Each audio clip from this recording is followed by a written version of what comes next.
Zoom is preparing to live stream the meeting, and we will be live on YouTube any second. Thanks, Natalie.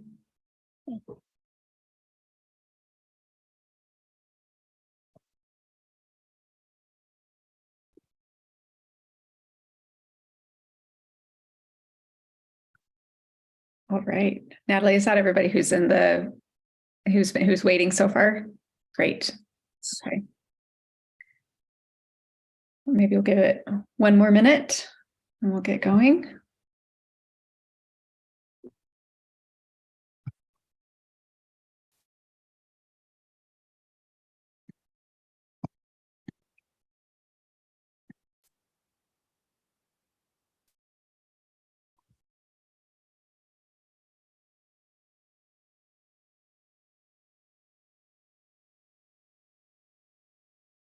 Okay, well, should we just get started? Is that okay with everybody?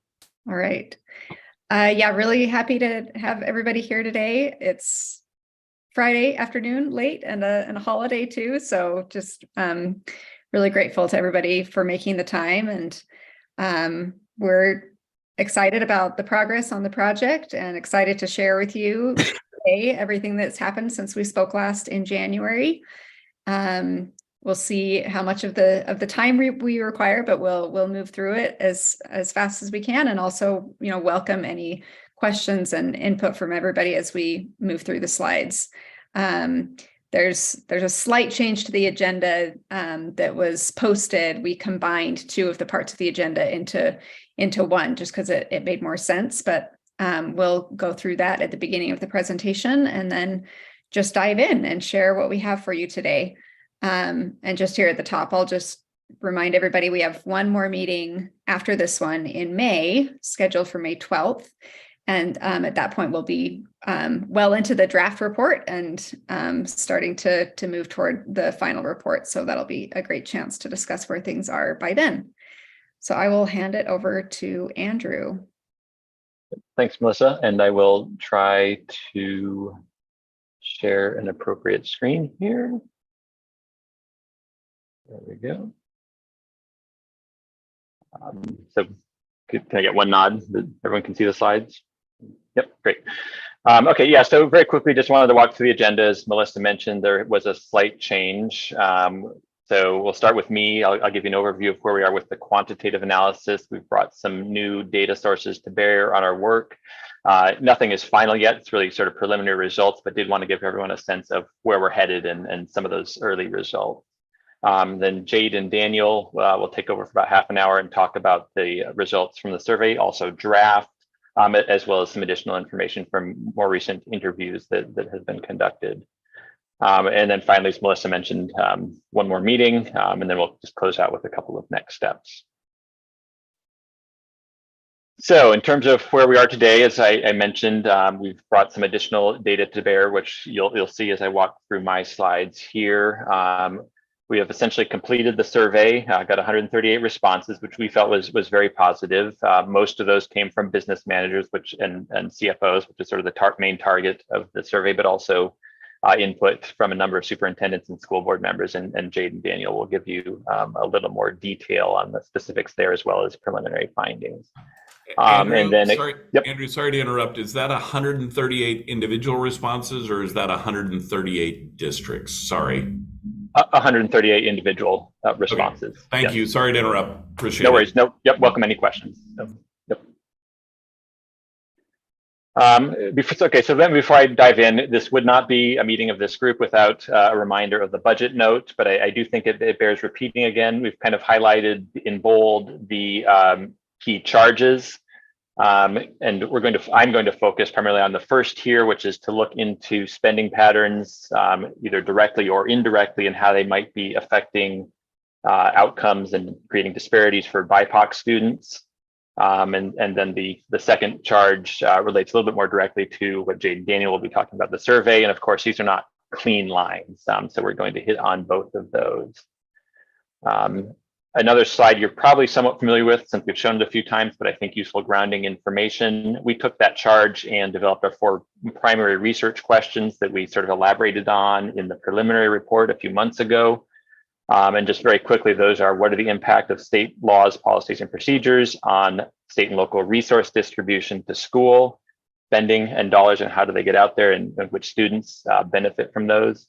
What else influences how districts allocate resources? To what extent can specific revenue sources be tied to expenditures at the school level? And then finally, based on the available data and evidence, and that's both data from the state itself, as well as evidence developed by researchers in other contexts, and we want to bring to bear all of those things. Based on that evidence, what racial inequities and what adverse effects do BIPOC and tribal students experience? And with that, I will dive in. Most of what I'm going to describe here really relates to that fourth question, taking a look at the data and evidence on racial inequities and the potential and actual effects that BIPOC and tribal students experience. And just wanted to start with some data that, at least qualitatively, I'm sure everyone on the call is very familiar with. Just looking at the most recent results, 2021, 2022 for Oregon students, just illustrating what we all know to be long-running, long-standing, and persistent inequities in outcomes. And just on the right, looking at the achievement score results in elementary school by race and ethnicity. And in these slides, we have three categories: white students, BIPOC students, and ODEs defined underserved race and ethnicity. So I'll probably miss some, but the BIPOC students would include Asian, Pacific Islander, Hispanic, American Indian, Alaska Native, multiracial students, Hispanic students. The underserved race and ethnicity category does not include Asian students, although it does include Native, Hispanic, and Pacific Islanders, and it also does not include the multiracial students. And we see pretty substantial differences as a result of those, across those different populations. Third grade, and we know disparities start well before third grade also, but in terms of third grade math proficiency, you see white and the broader BIPOC category math proficiency getting close to twice that of the underserved races and ethnicities. More glaring disparities in terms of English language proficiency. You move forward to high school, and outcomes in high school completion, whether it's on-time graduation or 5-year completion, are much worse for BIPOC and the subset of that population, underserved races and ethnicities. So again, you're all familiar with these numbers, but I do want to set the groundwork. There are obviously longstanding inequities in outcomes. So to start pulling that apart and think about how our work, sort of addresses those, and how the state policies, practices, and procedures might be influencing those outcomes, I'm going to take a look at three different questions. One, how might the distribution of teacher experience across schools affect BIPOC students? So do we see specific subpopulation of students with access to more or less experienced teachers on average than white students? Similarly, how might the distribution of teacher diversity across schools affect BIPOC students? We'll talk a little bit about the evidence that that does matter. And then finally, just want to start, open up the door to some work we're working on, we're trying to complete here. How would specific changes to the state school fund formula weights affect resource allocation? And our goal with that is not to propose specific alternative weights, but I think to help everybody understand the impact of the formula as it currently exists and how that might be affecting resource allocation and ultimately student outcomes. And you'll see how that plays out as we move towards the end of the slides. Okay, and so to tee this up, again, bringing to bear data and information from external sources, just going to provide a quick overview of the literature. It's not comprehensive, but just literature with respect to those three primary questions. And again, this is like the outcomes, this is going to be very intuitive. We all know, and I'm sure would acknowledge, that resource allocation matters, but there is good, rigorous research out there that allows us to quantify how it matters. And we're going to bring that to bear as we wrap up this project and look at what we see in the Oregon data and draw some implications out based on this research. So in terms of teacher diversity, over the past couple of decades, there's been increasing research on the effect that the benefits that students receive from having a same race teacher, or in the more recent literature, what we'll call race congruent teacher. So if a Black student has a Black teacher, we would say that that Black student had a race congruent teacher. There's, again, growing evidence that race congruent teachers are beneficial both in terms of near-term academic and non-academic outcomes and in terms of longer-term outcomes such as post-secondary enrollment. And you can kind of see the list here. The most prominent studies to date have looked at Black students with Black teachers and Hispanic students with Hispanic teachers, but compelling evidence in each case. Second question, in terms of teacher experience, longer running strand of research on the effect of teacher experience on academic and longer term life cycle outcomes. Lots of evidence that teaching experience is positively associated with student achievement. Also good evidence that it benefits students in other measures such as attendance. Also, one of the more prominent findings from this research is that most of the experience gains occur during the early years of a teacher's career, the first 2 to 5 years. After that, experience continues to increase, but at a much slower rate. And the main implication there is that newer teachers have a lot of room to grow, and we need to think about that in terms of which students are experiencing newer versus more experienced teachers. And in terms of the life cycle benefits over a longer period of time, research on teacher quality by Chetty, Friedman, Rockoff, and others indicates that higher quality teachers lead to improved long-term outcomes such as post-secondary enrollment and earnings. And we also know from their research and others that more experienced teachers are of higher quality by their definition. So good evidence on that front. And then finally, you heard John Taponia from our team talk about this a little bit many months ago early on in the project, but there's a much newer consensus, we'd say really emerging over the last decade, that does empirically confirm that spending matters. And we see a number of positive results, both in the short term and over much longer term as a result of increases in funding. So just pause there for a second. That's the literature, and then I'll jump into the data, but just want to make sure there are any, or we can answer any questions that have emerged so far.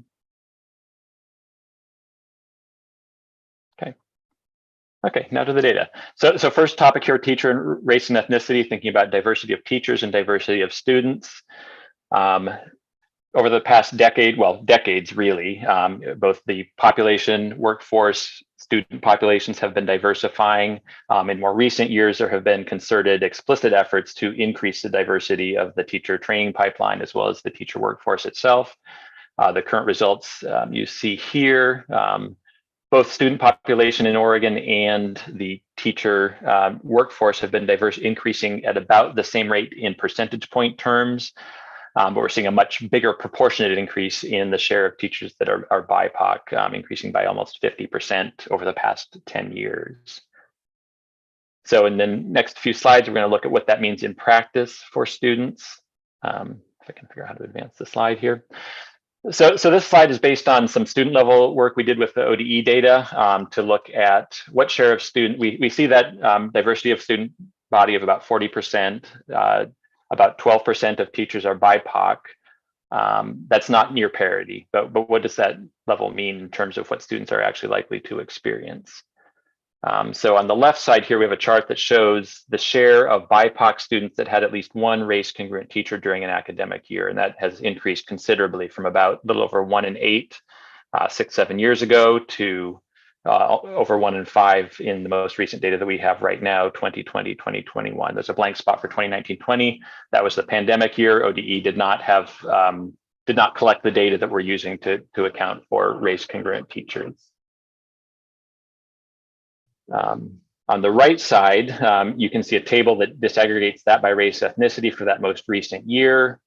And what you can see is that despite that relatively higher level of race congruency across all BIPOC students, recall that about 12% of teachers were BIPOC. You get almost double that rate in terms of experiencing race congruency. There's considerable variation across race and ethnicity of students.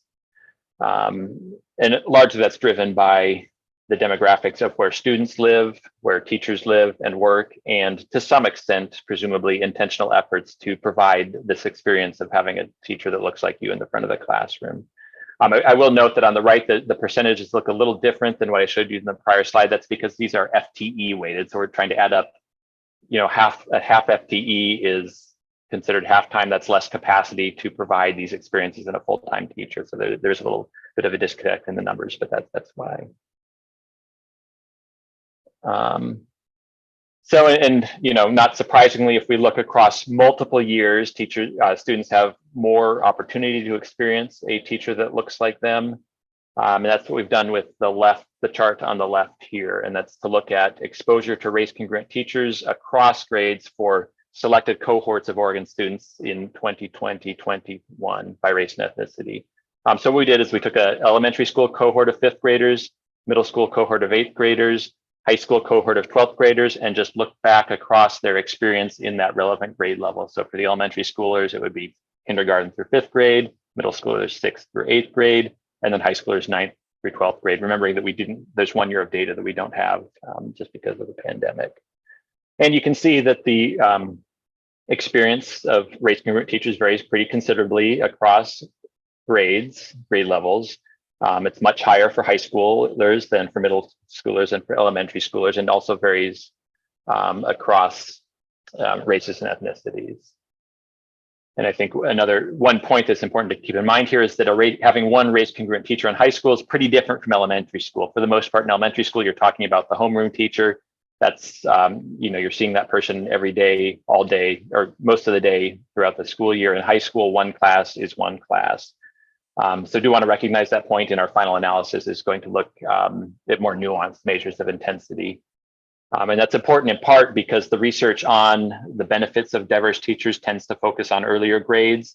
And the typical measures are, did the student have at least one teacher? Doesn't mean you have to have, if you're a Black student, that you have to have a Black teacher from kindergarten through 5th grade to have beneficial effects.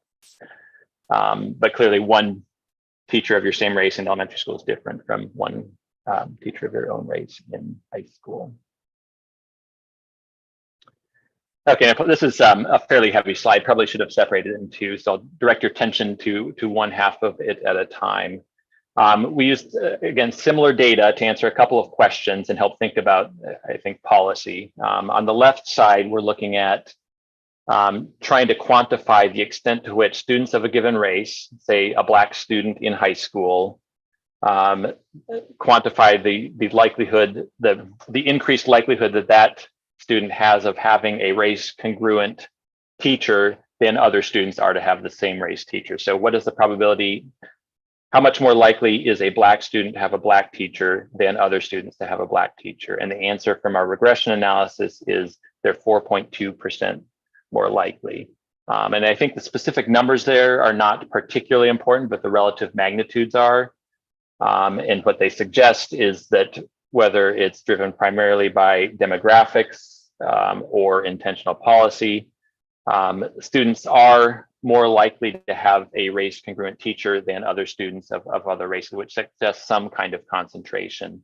Obviously, a bad outcome would be complete segregation, so more is not always better, but I think looking at these measures can help to think about how teachers are being distributed and how that's benefiting or not students of different populations.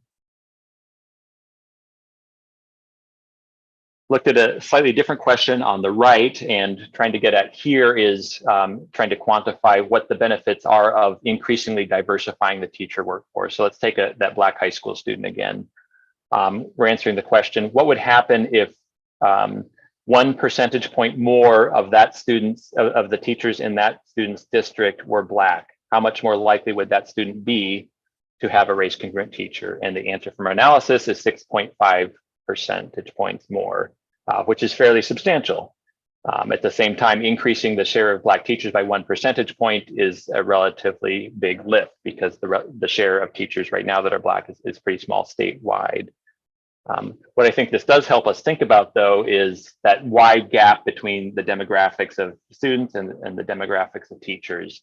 And ultimately, a goal of parity there is a good long-term aspirational goal, but that clearly is not going to happen overnight. And what we can use these numbers to think about is how much progress we can make towards improving, the ability of students to have a race congruent teacher by more incremental changes in teacher workforce.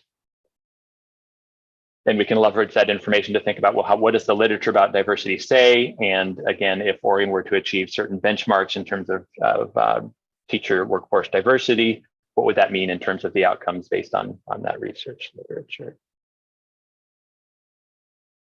Okay, so the second characteristic of teachers we talked about or want to talk about is experience. And what we've done in this slide is just look at the state level and look at the types of teachers by experience that students are exposed to by race and ethnicity.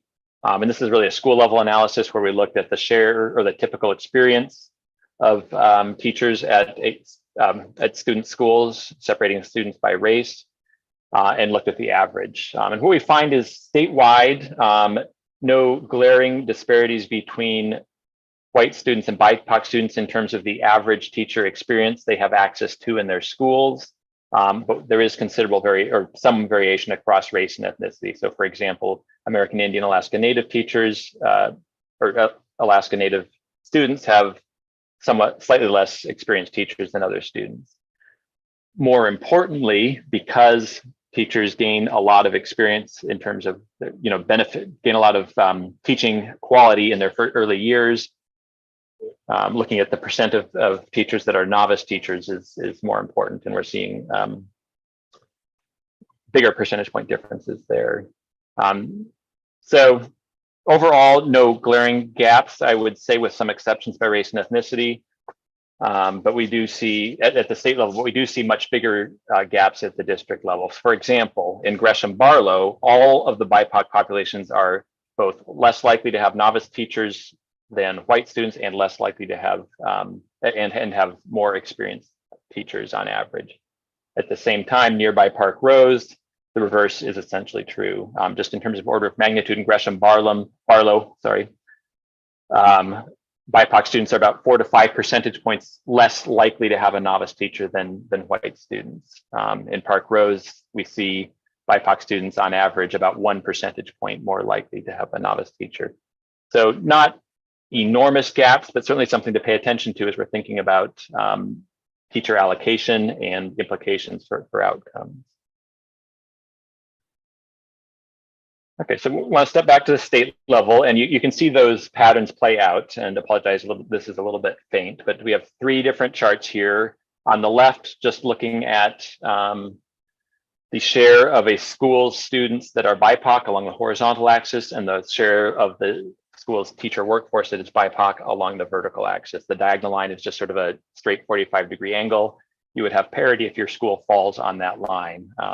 There are a few predominantly small schools that have sort of go beyond parity in terms of the teacher workforce relative to student demographics. Most fall well below the line, and you can see a trend line there that is upward sloping, which relates to some of my earlier slides, which do show that students of a given race are more likely to be taught by teachers of their race than other students are to have the similar race teachers. And so that upward trend, that's evidence sort of that slight concentration in terms of students and teachers by race and ethnicity.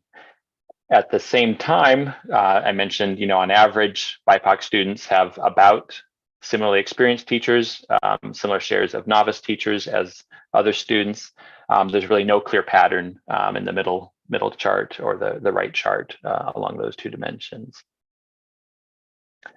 However, there is a tension. As I mentioned, in terms of experience, there are district by district differences in the experience level that teachers are the teacher experience levels that students are exposed to. There's also pretty significant differences in teacher experience by teacher race and ethnicity. And you can see here, white teachers are on average several years more experienced than BIPOC teachers, with considerable variation by race and ethnicity. And this has implications that are worth considering when we think about, trying to place same race teachers with same race students, because there is a trade-off between diversity and experience. And of course, ultimately, the goal is to have a very diverse teacher pipeline. As these new BIPOC teachers move through and gain more experience, there will be more parity here, ideally. Just something to pay attention to as we move forward. So, and just to illustrate this tension, another example district, Beaverton, we see a little bit different patterns here. Same sort of upward sloping relationship between student demographics and teacher demographics on the left. We also see an upward sloping relationship between share of novice teachers and share of BIPOC students. So if you look at Beaverton, As you get to more and more diverse schools, the teacher workforce is also much more likely to be, or somewhat more likely to be, relatively inexperienced. And correspondingly, as you get to more diverse schools, the teaching faculty tends to be less experienced, again, which has implications for the teachers that students are exposed to. Okay, so what's next?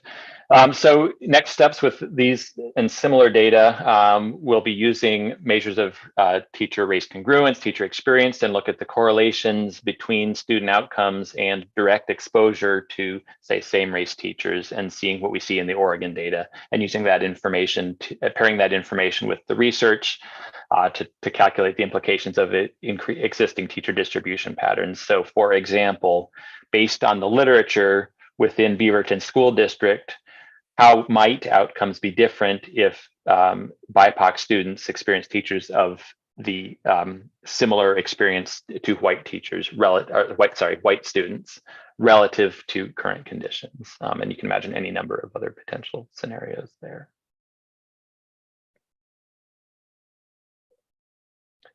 Okay, so last piece here, I want to talk about formula weights. And as you all know, the state school fund formula weights determine each district's general purpose grant allocation. There's a concept of weighted ADM being average daily membership. And the district's weighted ADM consists of their total ADM. So it's sort of one weight per student plus additional weights for certain types of students. And I've listed the main weights out on the left there. Special education is essentially a double weight. Students in poverty get an additional quarter weight, and so on. And then once the district, or sorry, the department ODE calculates the total sort of pie of weighted ADMs, each district's share of the funding allocation is determined by their ADMW, or their weighted ADM, plus a teacher experience adjustment.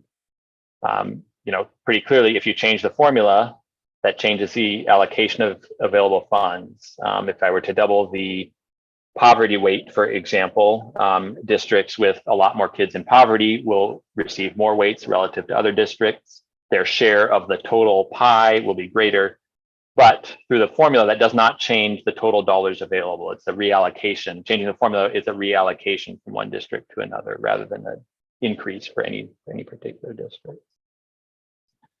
Why is that relevant here? A couple of slide charts that you've seen from me before.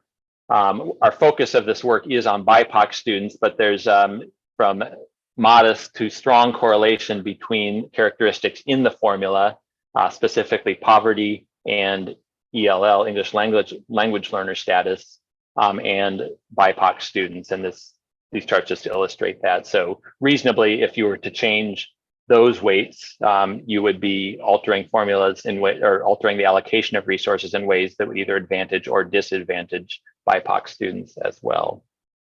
So that last few slides here, I'm going to show you some pictures about what that looks like for three specific scenarios, or several specific scenarios. Actually, it looks like three here, but you'll see how that plays out. One, what would happen to the allocation formula weights, not the final dollars, because there's some other things that go on, but just what would happen to the allocation of formula weights if we were just to remove the ELL and poverty weights, the extras. So if you have a student in poverty, instead of 1.25 weighted ADMs, they're just 1. Second set of scenarios is, what if we increase the ELL and poverty weights? What would that do to the allocation? Finally, as a thought experiment, what if we were to create a BIPOC weight that adds an additional 0.25 to the ADMW total for each BIPOC student in a district? How would that change the allocation? And so the next few slides, and that's all I have, they are going to answer that question in a visual mapping way. And what I've done is, on the left side, showing you district enrollment by share of BIPOC enrollment, and on the right, the effect of that reallocation of formula weights. And the way to think about the chart on the right is a couple of things. One, the bluer and darker bluer districts receive relatively more weights under the scenario, and the yellow and darker yellow districts receive relatively less. So where I see blue districts on the right, I can look to the left and see what types of students, in terms of BIPOC enrollment, this kind of formula reallocation would likely lead to. And I'd say with this one, again, not surprisingly, given the charts I just showed you, if we were to remove the poverty and ELL weights, that's going to lead to a reallocation away from BIPOC students. Particularly, you look at the metro area and the Willamette Valley, high shares of BIPOC enrollment, very yellow on the chart on the right. And you can see that similarly out in Eastern Oregon for near Ontario and other areas up Northeast Oregon and so on. Secondly, what if we increase just the poverty weight by a quarter? Here, we're seeing a slightly different pattern. This largely benefits Southwest, higher poverty areas in Southwest Oregon, some other districts scattered throughout. Ontario would benefit in this case. Portland metro area less so for various reasons, the confluence of factors, but this is sort of a in-between point, I think, relative to the status quo. And remember, this is not just additive, it's redistributing. So if there's winners, there has to be losers to some extent. Second, what if we add an ELL weight? This picture is a little bit different, where we see here's the Willamette Valley and the metro area benefiting, also out in Ontario and near the areas near the gorge that are high BIPOC percentage. If we combine those two, both factors associated with BIPOC enrollment, again, you can see the pattern. And then final picture here, and this won't surprise anybody, but if we were just at a BIPOC weight, the districts with high BIPOC populations are going to benefit. Money would be redistributed away from districts without. So that's very qualitative. Ultimately, what we want to do is look at this kind of scenario and calculate not just how the weights would change, but trace it all the way through to how dollars would have changed, say, in 2020, 2021 as a result of the formula change, push those differences down into the districts and think about how spending per student would change. And again, bring to bear the research literature on spending to think about the ultimate implications in terms of student outcomes as a result of funding redistribution. So that's all I have. Happy to answer questions now or later, but I'm open to clarifying comments, et cetera.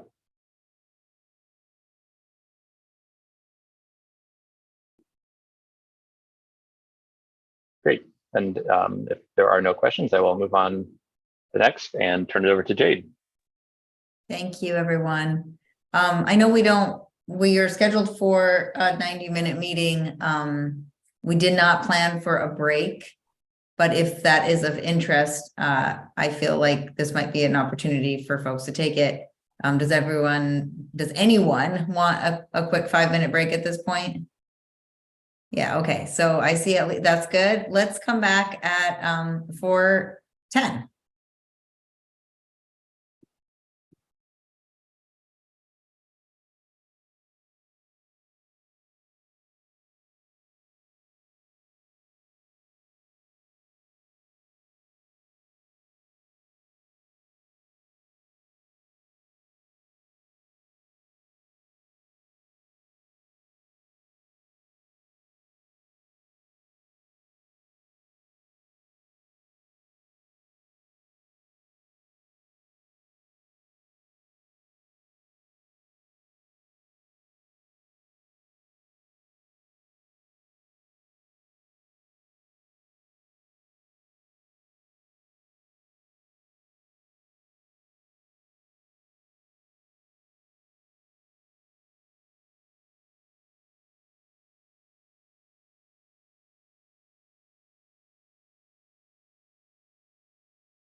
Okay, looks like we're probably good to start off again.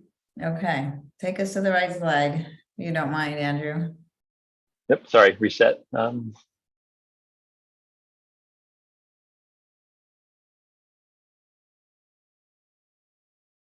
Okay, so the slight change that we had talked about in the agenda is because when we looked at the data for the survey results and then the data from the interviews, the additional interviews that we had done, there was just a lot of overlap, and it made a lot more sense to think about them as a collective body of qualitative work. And there's also some quantitative components that we can talk about, and you'll see here the results. But most of the rich data that emerged from the survey was when, you know, the superintendents or the business managers were writing information about how they think about the allocations of funds. So we are approaching them as emerging themes that came from both of those sources. And so that's why we have linked them in that way.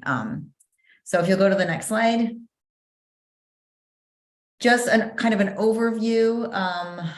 I think somebody gave the big number, and I forgot now what it was, 170 something, but that broke down into 72 responses from business managers. 11 of those were from the focus districts, 52 superintendents, and then school board members, 14 responses. And so in terms of a rate, it looks like we had about a 25% response rate overall, and then the highest response rate was from the business managers, which makes sense given that they know a lot about how this, you know, how these allocations happen. But, you know, pretty good, a good response from superintendents at 26%, and understandably lower for school board members at 9%. So, okay, and then this, I think the survey remains open. So this is as of 3/14, and there still are some trickling in, and we are going to keep reviewing this. So this is, as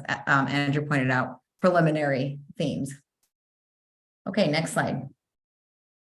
So the research questions that, just as a reminder, that kind of were the focus of this survey and our interview are, you know, what are those state laws and local policies that impact the resource distribution to schools? And what are the influences that districts are thinking about when they are making their decisions about school level allocations, and how are they thinking about equity in that? Are they, and if they are, how? And then to what extent can the revenue sources be tied to expenditures at the school level? And then based on any available data and evidence, what racial inequities exist, and what adverse effects do BIPOC and tribal students experience? And so we're coming at these research questions from a variety of ways, and some of that is going to be unpacked through this qualitative data. Next slide. Okay, so one of the questions we asked, just to get a sense of the level of experience that folks are bringing into this position, you can see that business managers have been they've been doing this in their jobs for a while. Most of them are at more than 5 years, but there's a fair number at 1 through 5. Worked in school finance also a long time. School board members tend to be a little bit more in the 1 through 5 range, but again, they've been their experience. And again, these are the folks that responded. So it could also be that we got a better response from folks who have more experience in this. It's hard to know. And then the superintendents similarly. So overall, a group of folks responded that have a pretty deep level of experience and expertise in this work. Next slide. I'm going to actually hand it over to Daniel to take on the themes. Yeah, so over the next couple of slides, we'll kind of touch on some of the emergent themes, both in the interviews and kind of the qualitative responses from the survey. And just to note really quickly that these themes are also interrelated. So a lot of these themes we see kind of touch on each other. And so as we go through those, just note that these themes have some interconnections. So the first theme that we noticed with some of the respondents is that districts, and this kind of across the school, the budget folks, as well as the superintendents and the school board members, they all kind of feel like they're budgeting with equity in mind. And again, it's the idea that they're supporting every student, but they do have some targeted responses to support those students who are most underserved, or those students who are most marginalized by their systems. And so regardless of how much money, they would continue to budget with that in mind, right? Supporting those students who need the most support. So what does this look like? Next slide. It looks kind of that local responsiveness that is going to be a theme that you'll see in many of these slides, is that districts know what's best in terms of the equity issues they're dealing with. So some examples that we heard with kind of the responses were new books and materials. Some of those were culturally relevant and responsive, culturally relevant and responsive sports opportunities, safety issues with students, teacher workshops on discipline and race, teaching certification programs, and those could be BIPOC focused, mentorship for Black families and Black youth, family immigration resources, et cetera. And so there's a lot of examples that districts responded with that were kind of their take on their responsiveness to equity issues. And I'll pause and let you read a quote we pulled.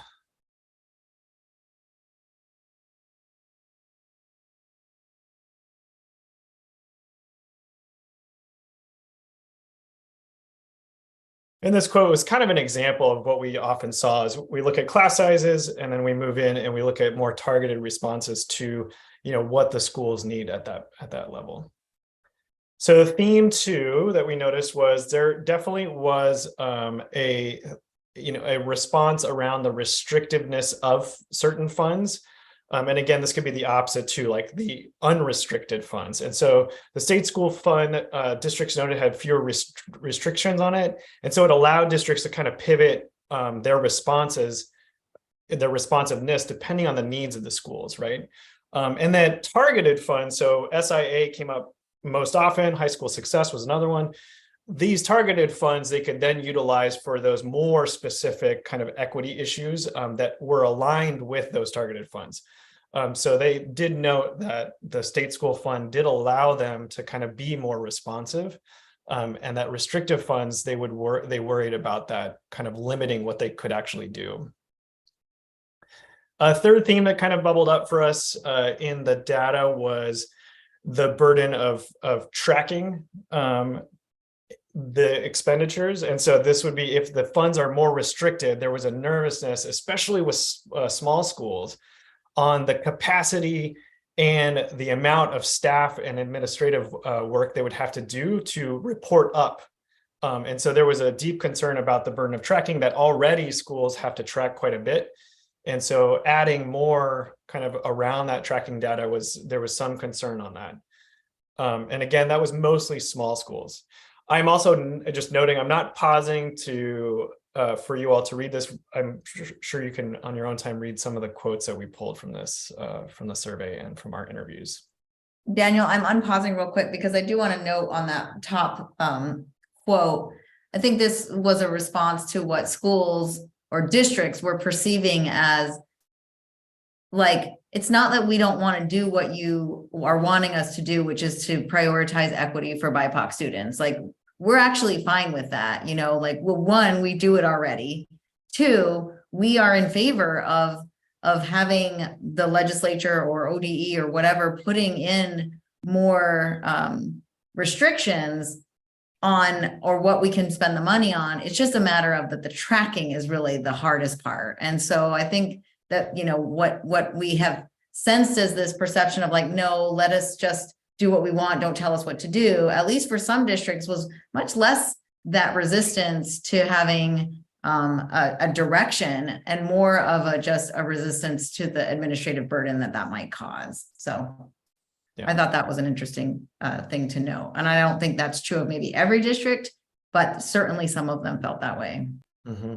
Did they speak at all to, I think I was just going to go back and look at the slide, but I think that our, the data shows that,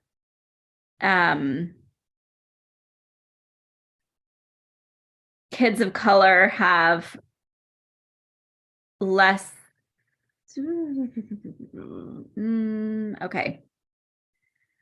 No, they didn't speak to like potentially so maybe assigning additional staff, but they didn't speak to like experienced staff or staff wages related to school assignment impacting budget allocations. You're on mute, Jade. Yeah, I didn't get, and Daniel, you can jump in too, but I didn't get a lot about the specific wages of the various experienced staff.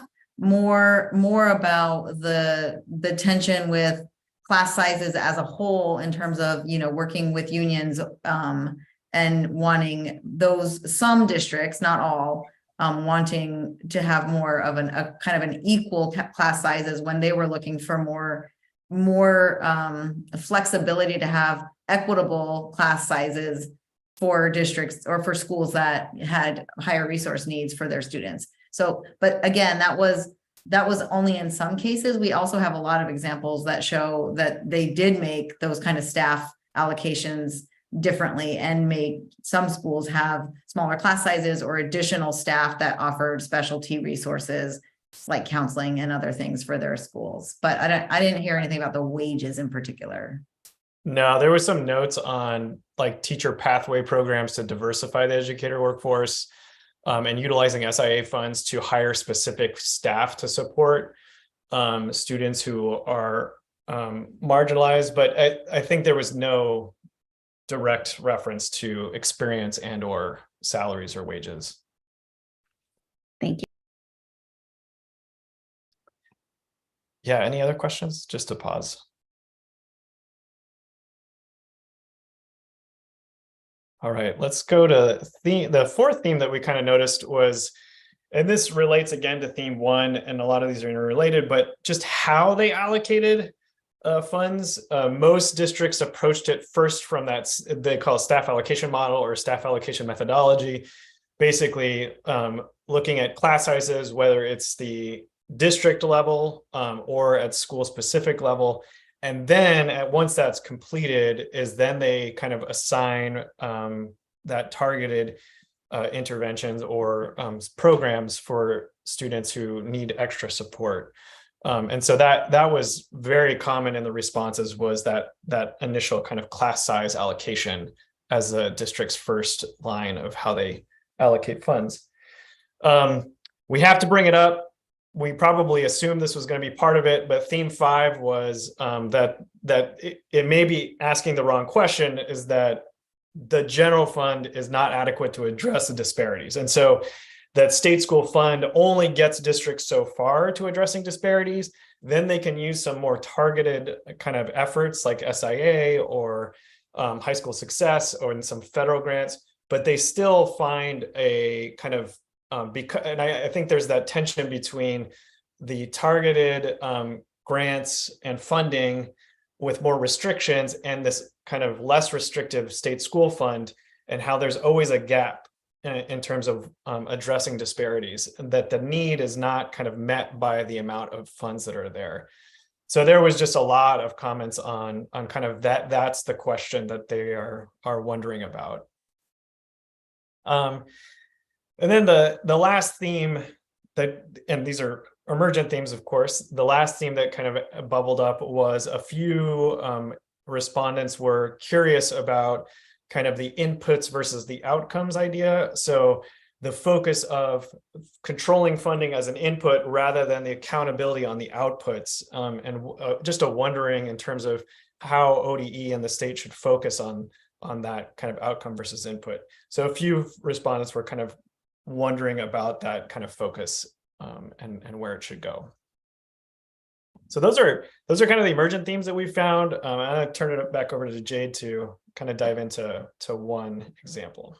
Yeah, I thought it would be helpful because I found it quite helpful to have kind of a case study. And I want to tell you about a particular district that I was able to talk to several people, the superintendent, the school board, a school board chair, and their business manager. And they I think it's kind of emblematic of a small district that has a high percentage of BIPOC students across all of their schools. So unlike some of the other districts where they have a variety of schools, some are more in more affluent areas and some are more in lower income or have a higher BIPOC percentages, and they're able to sort of strategically maneuver their finances in order to provide a little bit of extra support with the school that needs it most. This is a district where the need is across the board. And some of the kind of external factors that they're dealing with is because this is a school in a Portland suburb, they're experiencing a lot of declining enrollment right now because of what they explained to me was displacement from gentrification. So because this is a more affordable area, they are property values are increasing, and folks from that can't afford to live in Portland are coming over and buying up properties here and displacing their current residents. Those families that have now joined this community are wanting to send their kids to the Portland public schools because they have more experience with that, or because they appreciate the amenities that Portland public schools can offer versus this district. And so they're seeing a decline in enrollment. And also their teachers, right? So teachers are are finding that there are other opportunities in the Portland district that pay better, as well as no longer being able to afford to live in the community as prices go up. And so they're losing teachers, they're losing students, and this is causing their general funds to go down and causing further, budget crises. And their community, because it's a lower income community, there are many people who are not able to pass a local. They are not able to pass a local bond because those folks are not voting for it, or the folks that could are not voting for it. So it's not able to pass. And they are dealing with a really high level of student need that goes beyond sort of just academic outcomes. These are students that have greatly experienced the effects of the COVID pandemic in very immediate ways. By like many students, they explained to me, had lost family members from COVID, a lot of food insecurity, a lot of housing insecurity, a lot of health inequities. So these are not just the students, but the students' families as well. And so they're trying to be supportive across, but just the level of need is very high. And then, so, the funds that they're getting from the weights are helpful, but there are other issues that go beyond the weights that are unique to BIPOC students that they were explaining to me. They have a couple of high school students on there that are involved in the issues and came to the school board and said, here's our number one issues. This is what we would like you to address. What you don't understand is that when we travel for our sports teams to other schools across the city or other parts of the state, we often experience racism from the communities where we're going, and we don't feel safe, and we want you to do something about it. So those kind of experiences are really visible to the board and the district, and they want to do more to support their students who are feeling unsafe as they travel, but they don't have those additional resources. So I just wanted to talk a little bit about a particular district, because I think what is happening is a unique set of circumstances where a BIPOC weight might be a useful way to address some of these issues, but that we find that it's exacerbated by the size of a district and the number of BIPOC students that are concentrated across the schools in those districts, and that those districts might be feeling the most impact and the most negative potentially educational outcomes for their students because of the funding issues. So next slide. This is just, again, some quotes from that district or from districts that are similar to that. And I think it speaks to, what I've just talked about there. Okay, next slide. And then, this is kind of what they would recommend, that we allowing schools to distribute within their district is only really helpful if there are those discrepancies in schools where you can reallocate resources from one to the other. But when there's not that, there isn't money coming in to subsidize those other schools. Next slide. Okay, before I go on, are there questions about anything that we've covered in the themes or the example? Well, I'm going to move into a little bit more of the quantitative data that came out of the survey. Yes, Jennifer. All right, thank you so much, Jay, for your comments. I would like to add that what you shared is very valid. We had a student testimony here in our school district about that very issue on March 1st around racism that was targeted towards Black students. and the concerns around traveling to different schools based on some mistreatment that happens. And so it is something for us to consider as far as having, it even came up yesterday at the state board meeting about some areas having like a person of color or an advisor or someone being able to show up to those games as an advocate and support because it has been scary for students and families. So I just wanted to say thank you for bringing that up, because that has come up at least twice recently in our own school district and in our community. So thank you. Yeah. Dana. Thanks, you guys, and thanks for that, sharing that experience of the students, Jennifer, in your district. I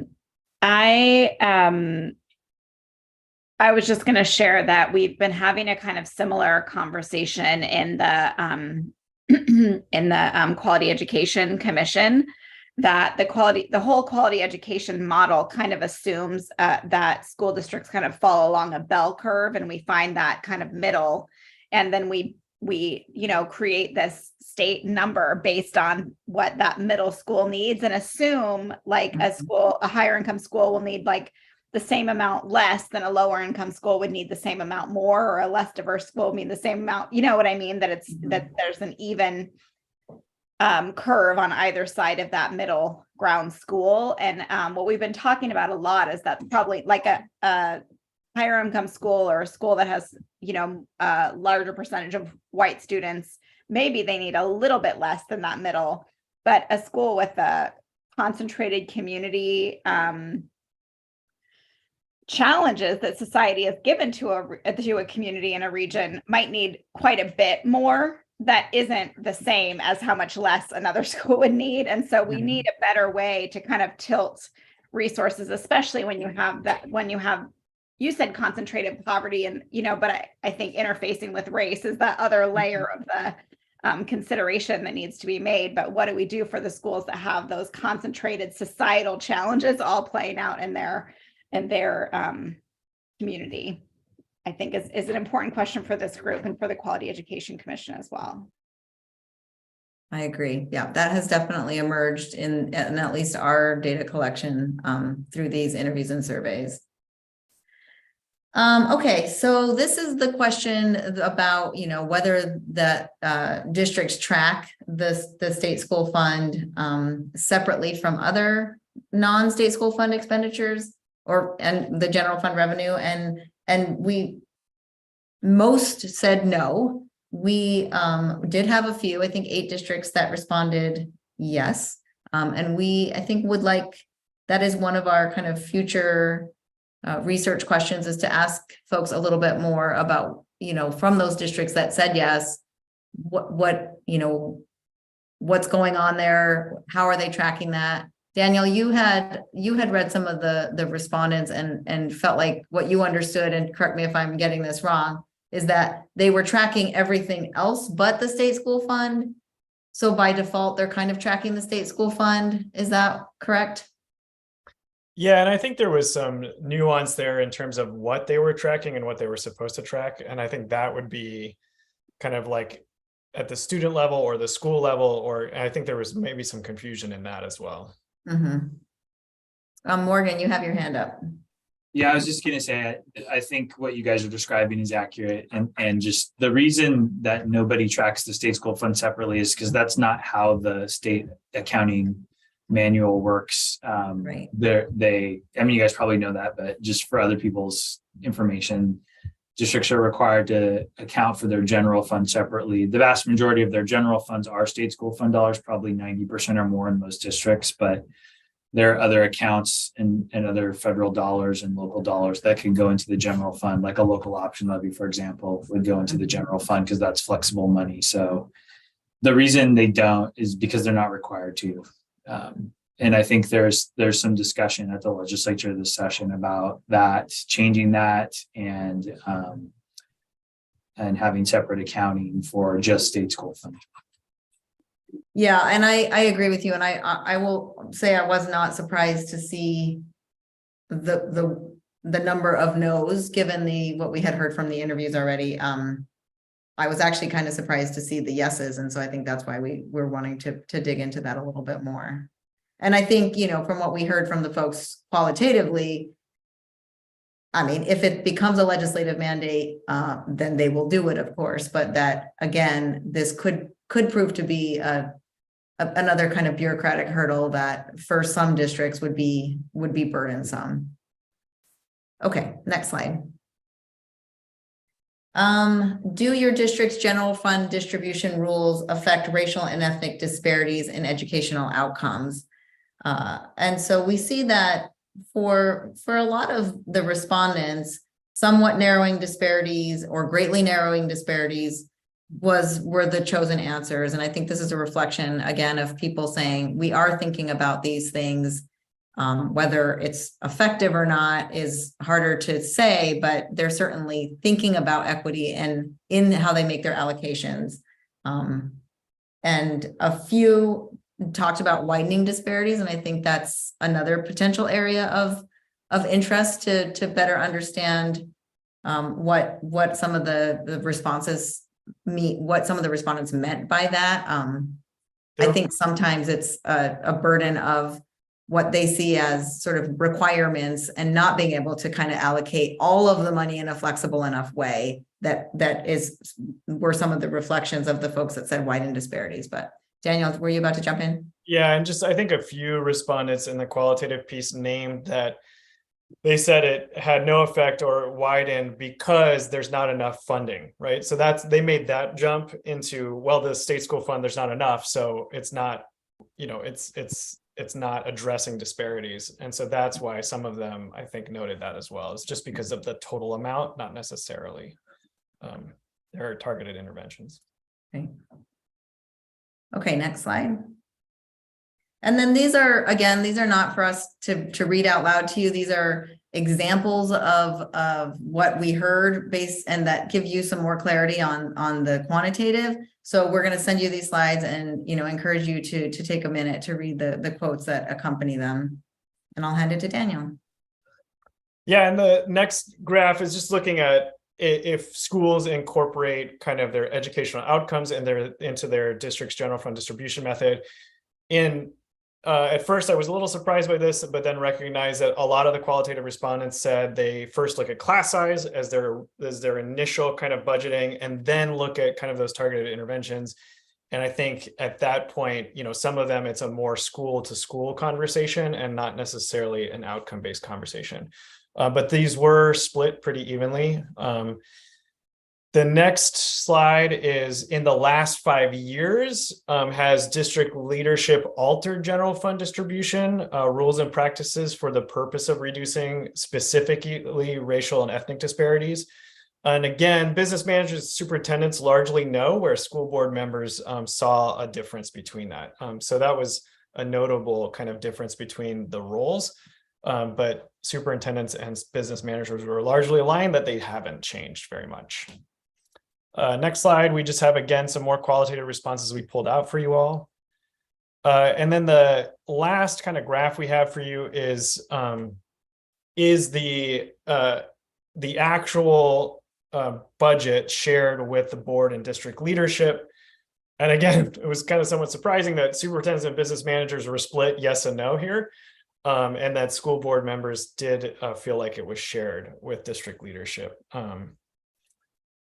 And so that was interesting. Perhaps we'll go into that as well. So for our next steps, and then we'll open it up for any questions or wonderings. We'd like to link the school demographic to the school demographic data. So explore a little bit more the responses based on kind of school size, geography, and percent of BIPOC students. There could be some interesting patterns there. And then, of course, additional interviews. So we're going to follow up with some of the survey participants who noted that they would follow up with us, and then look at some ESD leadership and business managers at the ESDs that might have also a unique perspective because they interact with many school districts at the same time. So, and then we were just going to open it up for any noticings, any wonderings that folks might have related to any part of the presentation. Yeah, and as we do have some more interviews to do, if there are some areas of further interest where you all have additional questions that we could dig into further, we're open to, that was an interesting thing in the survey. I'd like to know more about that. Could we reach out to more of these type of folks? So.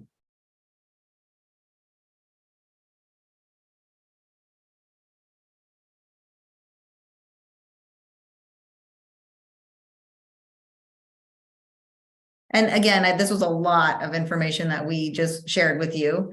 We are going to send over the slides.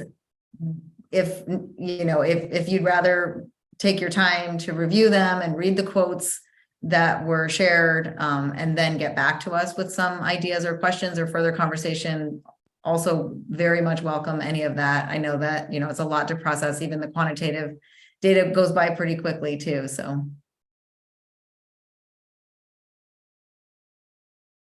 Yeah, I'll just second that, Jade. That was a lot of information, and a link to the slides is in the chat. So please review back and follow up with us with any additional questions or thoughts. And then a final version of the slides will be posted next week on the website, on the ODE website. Feel free to interrupt me or step in after I'm done with this little part, but I'll just say for next steps, we're moving into kind of wrapping up the analysis over the next month and a half before the next meeting in May, with the quantitative analysis, and also trying to identify pretty quickly the final interviews that we'll conduct. So that we can get all that data collected and then bring it all together. So do please share if there's specific thoughts you have about people we should reach out to in follow up to the survey, or just in general, if there's things you see we haven't covered yet that you feel are relevant. But otherwise, we have some ideas about who to reach out to, and we'll be doing so in the coming weeks. With our eye toward that next meeting on May 12th. Any other thoughts from Jade or Andrew or anybody? Okay. Well, really appreciate everybody's time, and I hope it's a great evening and a great weekend for everybody. Thank you. Thank you. Thank you, everybody. Thank you.